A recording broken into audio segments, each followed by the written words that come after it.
Hello, everybody. Hope everybody is enjoying their day. Today we're talking about a concept I call making the deal. And there's probably not any day that goes by that we're not negotiating something.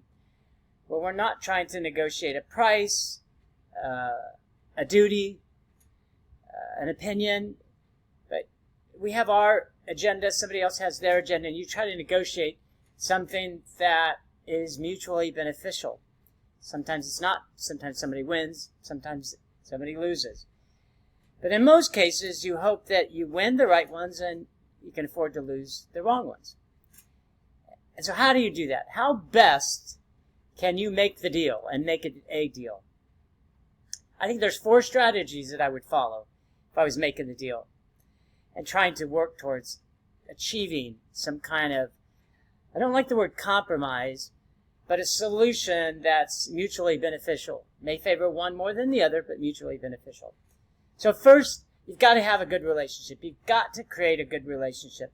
It's impossible over the long term to make a deal if you don't have a solid relationship, which means that you generally like each other, and it just forms the basis of everything that you do. I just find it's almost impossible otherwise. Just like number 2, the second aspect of making the deal is you got to be someone they trust. Simple as that is again.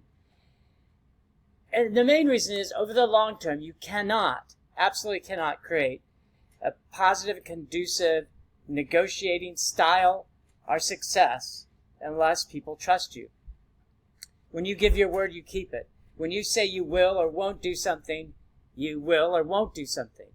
And in a year or two, somebody isn't embarrassed because they said, well, he told me in the negotiations he wasn't going to do that, and lo and behold, he does do that. So those first 2 are just critical. It's not even worth talking about the other 2 if you don't have the first 2. The third strategy is what I call give when you can, stand when you can't. It's almost similar to it's not a hill. So if it's not a hill, don't go up the hill, don't charge. Or you have to know when to fall. It's the same kind of concept, but ego comes into it and self-interest. But I've been in negotiations for 20 years. What I've learned is that when it's not an important issue for you, give. It's just that easy. It's just give. When it is an important issue, you actually have to stand up and say, it's not something I can compromise on. This is just something I can't do. We'd be happy to talk about other things, but we just can't do this. Negotiations is often misunderstood, is that it's the proverbial compromise or half a loaf, and sometimes you can't even give half. You can't even give 3/4. You can't even give 90%. It's such an issue that you can't. And that doesn't mean that you have to stand on every issue or no issues. You may win a majority of the issues, but that doesn't mean that you're not a good compromiser or not a good negotiator. It just means that those are issues that are important to you. The hope is, the first one, is that when you can't give, you can. And the last is, you have to work with another party, another side on the negotiations, with people that realize that a strong organization benefits everyone. That they're really, in reality, the goal should be, what can we do collaboratively to strengthen the organization? So to make a deal, for me, I follow 4 strategies. As I develop a relationship first. I'm a trustworthy person. And when I give my word, I keep it. And I think that's critical. Third is I know when to stand and when to fall.